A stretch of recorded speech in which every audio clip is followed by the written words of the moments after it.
आए हैं, आपके यहाँ आने का प्रयोजन क्या है?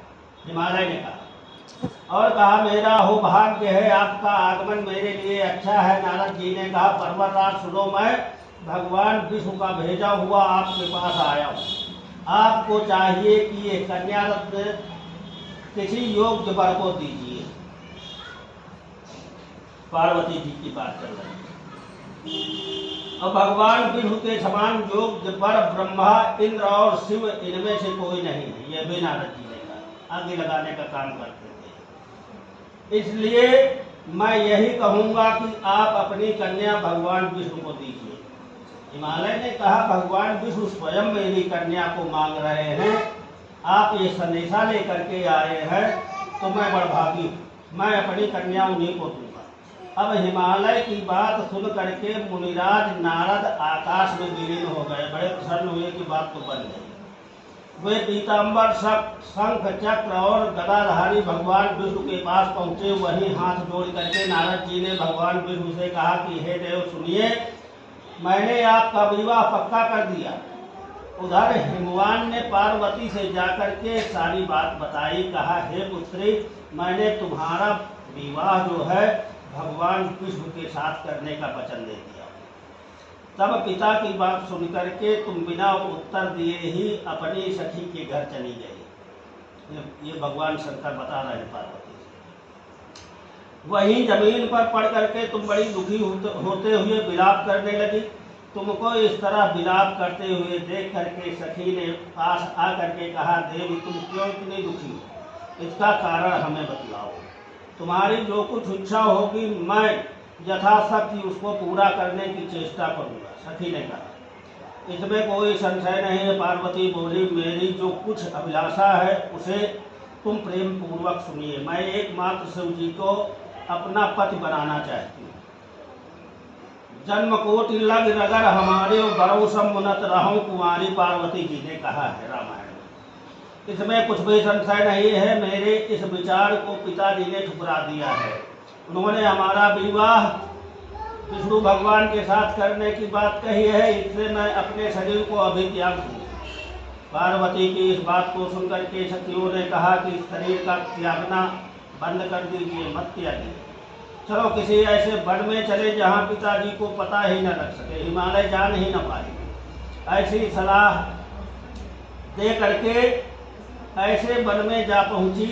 उधर तुम्हारे पिता घर घर तुम्हें खोजने के लिए पहुंचे, ढूंढने लगे और दूतों द्वारा भी खबर लेने लगे कि कहाँ पर हमारी कन्या चली गई है। किसी देवता या किन्नर ने मेरी पुत्री का हरण कर लिया है। उन्होंने मन ही मन कहा कि मैं नारद जी के आगे प्रतिज्ञा कर चुका हूँ कि अपनी पुत्री भगवान विष्णु को दूंगा। ऐसा सोचते सोचते हिमवान मूर्छित हो गए, हिमालय मूर्छित हो गया। गिरिराज को मूर्छित देख करके सब लोग हाहाकार करके दौड़े। जब होश हुआ तो ये पूछने लगे कि गिरिराज आप अपनी मूर्छा का कारण बतलाइए। तो हिमालय ने कहा कि आप लोग मेरे दुख का कारण सुनिए। न मालूम कौन सी मेरी कन्या को हर ले गया है। ऐसा नहीं हुआ तो उसे किसी काले सांप ने काट लिया या सिंह खा लिया। हाय हाय मेरी बेटी कहाँ गई? ऐसा कहकर के सिर पीट करके हिमालय रोने लगा। किसी दुष्ट ने मेरी पुत्री को मार डाला। ऐसा कहे हुए वायु के झोंकों से कांपते हुए वृक्ष के समान कांपने लगे। इसके बाद हिमवान तुम्हें वन वन खोजने लगे। सब भोले बाबा बता रहे हैं। वो वन भी सिंह, भालू, हिंसक जंतुओं से बड़ा भयानक लग रहा था। तुम भी अपनी सखियों के साथ उस भयानक वन में चलती चलती एक ऐसी जगह जा पहुंची जहां एक नदी बह रही थी। उसके रमणीय तट पर एक बड़ी सी कंदरा थी और तुमने उसी कंदरा में आश्रम बना लिया और मेरी एक बालुकामयी प्रतिमा बनाई और वो प्रतिमा बना करके सखियों के साथ निराहार रह करके मेरी आराधना करने लगी। जब भाद्रपद शुक्ल पक्ष की हस्तयुक्त तृतीया आ रही थी, तिथि प्राप्त हुई, तब तुमने मेरा विधिवत पूजन किया और रात भर जागरण किया, गीत वाद्य से प्रसन्न करने के लिए रात बिताई उस व्रतराज के प्रभाव से मेरा आसन डगमगा गया। भोले बाबा कहना जिससे मैं तत्काल उस स्थान पर जा पहुंचा जहां पर तुम अपनी सखियों के साथ रहती थी। वहां पहुंच करके मैंने तुमसे कहा कि मैं तुम पर प्रसन्न हूँ, बोलो क्या चाहती हो। तो तुमने कहा कि मेरे देवता यदि आप मेरे ऊपर प्रसन्न हैं तो मेरे भर्ता अर्थात पति बन जाएंगे। मैंने तथास्तु कह दिया कि ऐसा ही होगा, और ऐसा कह करके कैलाश पर्वत पर वापस आने पर तुमने वो प्रतिमा नदी में प्रवाहित कर दिया और सखियों के साथ उस महाव्रत का पारण किया।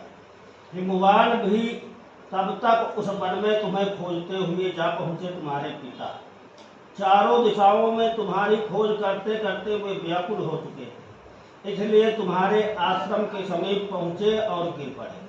थोड़ी देर बाद उन्होंने नदी के तट पर 2 कन्याएं देखी। देखते ही उन्होंने तुम्हें छाती से लगा लिया और बिलख बिलख करके रोने लगे। फिर पूछा कि हे पुत्री, तुम सिंह, व्याघ्र और जंतुओं से के भरे इस जंगल में क्यों आ पहुंची? तो पार्वती ने उत्तर दिया कि हे पिताजी, मैंने पहले ही अपने आप को शिव जी के हाथों सौंप दिया। आपने मेरी बात टाल दी, इसलिए मैं यहाँ चली आई। हिमालय ने सांत्वना दिया कि हे पुत्री, मैं तुम्हारी इच्छा के विरुद्ध कोई काम नहीं करूँगा। तुम्हें अपने साथ ले घर आए और मेरे साथ तुम्हारा विवाह कर दिया। इसी से तुमने मेरा अर्धासन प्राप्त किया है। तब से आज तक किसी के सामने मुझे यह व्रत प्रकट करने का अवसर नहीं प्राप्त हुआ। हे देवी, मैं यह बताता हूँ कि इस व्रत का हरतालिका नाम क्यों पड़ा? क्योंकि सखियों के द्वारा तुम हर ले गई थी, अर्थात उस गुफा में पहुंची थी। इसी से इसका नाम हरित अलिका, हरित माने हरना और अलिका माने सखी के साथ हरतालिका नाम पड़ा। पार्वती ने कहा कि आपने नाम तो बताया, अब विधि भी बताइए, इसका क्या पुण्य है, क्या फल है, और यह व्रत कौन करे? तब शिव जी ने पार्वती से कहा कि हे देवी, मैं स्त्री जात की भलाई के लिए यह उत्तम व्रत बतलाया हूँ। जो स्त्री अपने सौभाग्य की रक्षा करना चाहती हो वो यत्न पूर्वक इस व्रत को करे। पहले केले के खंभे आदि से सुशोभित करके एक सुंदर मंडप बनावे, उसमें रंग बिरंगे रेशमी कपड़ों से चंदुआ बनावे, चंदन आदि सुगंधित द्रव्यों से यह वो मंडप लिपवावे। फिर शंख, भेरी, मृदंग आदि बजाते हुए बहुत से लोग एकत्रित होकर के तरह तरह के मंगलाचार करते हुए उस मंडप में पार्वती तथा शिव जी की प्रतिमा स्थापित करें। उस रोज दिन भर उपवास करके बहुत से सुगंधित फूल, गंध और मनोहर धूप, नाना प्रकार के नैवेद्य आदि एकत्रित करके मेरी पूजा करें और रात भर जागरण करें। ऊपर जो वस्तुएं गिनाई गई हैं उसके अतिरिक्त नारियल, सुपारी, जमीरी, नींबू, लौंग, इलायची, अनार, नारंगी आदि जो फल प्राप्त हो सके उन्हें इकट्ठा कर ले।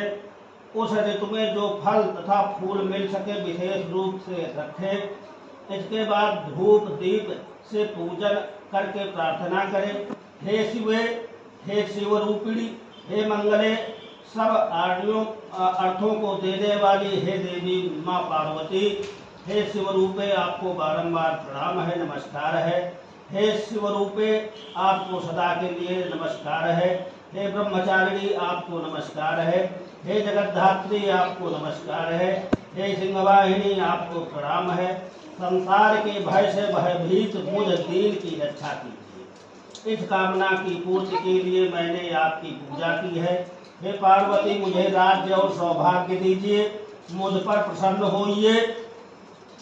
इन्हीं मंत्रों से पार्वती जी तथा शिव जी की पूजा करें। इसके पश्चात विधि पूर्वक कथा सुने और ब्राह्मण को वस्त्र, गौ, सुवर्ण आदि जो कुछ भी बन सके देवे। इस तरह एक चित्त होकर के स्त्री पुरुष दोनों एक साथ पूजन करें।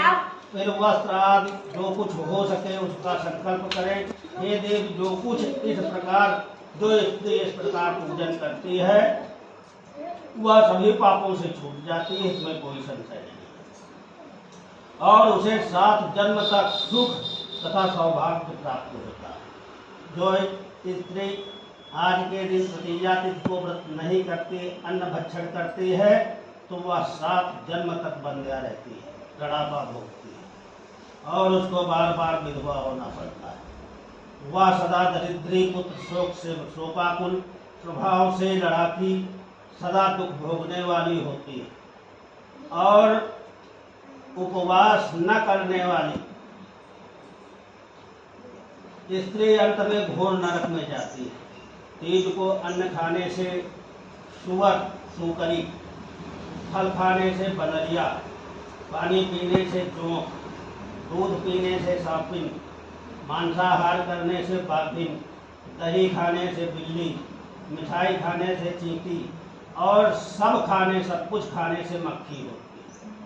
उस रोज सोने से जो स्त्री आज के दिन सोती है अजगरी और पति को धोखा देने से मुर्गी होती है। इसलिए हर स्त्रियां व्रत अवश्य करें। दूसरे दिन सुवर्ण, चांदी, तांबा अथवा बांस के पात्र में अन्न रख करके भर करके ब्राह्मण को दान देना चाहिए और प्रणाम करना चाहिए। जो स्त्री इस प्रकार व्रत करती है वह मेरे समान पद प्राप्त करती है, भोलेनाथ कह रहे हैं। और जब वो मरने लगती है तो तुम्हारे समान उसका रूप होता है। उसे सब प्रकार के सांसारिक भोग और सायुज्य मुक्ति मिल जाती है।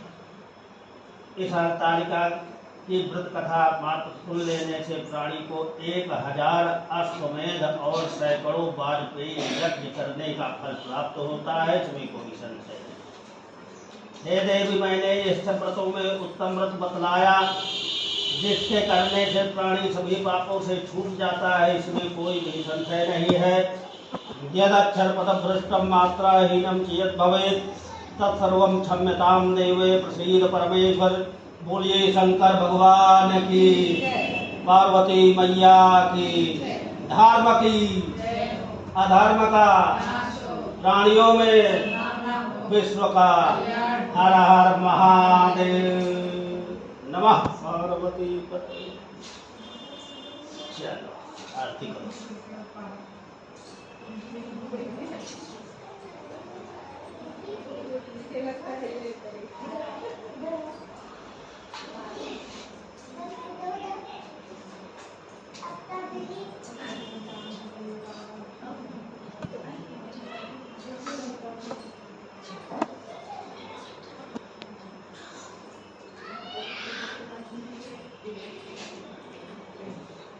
आपको 3 बार घुमाओ तो 1 बार परिक्रमा करो।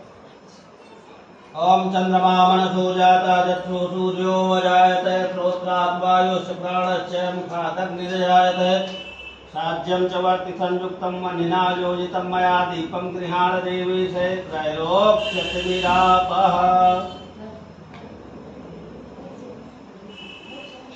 दूसरे ओम चंद्रमा मनसो जाता चक्षु सूर्यो अजायते प्रोक्तात् वायुश्च प्राणश्च मुखादग्निर्जायते साज्यं च वर्ति संयुक्तं मनिना योजितं मया दीपं गृहाण देवी से त्रैलोक्यतिमिरापः। ओम इदग्वं अवैवृन्नं मे असुतस्वीरग्वं सर्वगणग्वं स्वस्ते आत्मसनि प्रजासनि पशनि लोकसनि भयसनि अग्नि प्रजां बहुलां मे करोत्वन्नं पयोरेतो अस्मासु धत्तयो महाराज पार्थिवग्वं प्रजापितुरप्राय धामभि दिवा सदा क्वञ्च प्रतीमिति सस आत्वेषं वर्तते तमः। साज्यं च वर्ति संयुक्तं मन्निना योजितं मया दीपं गृहाण देवी त्रैलोक्यतिमिरापः।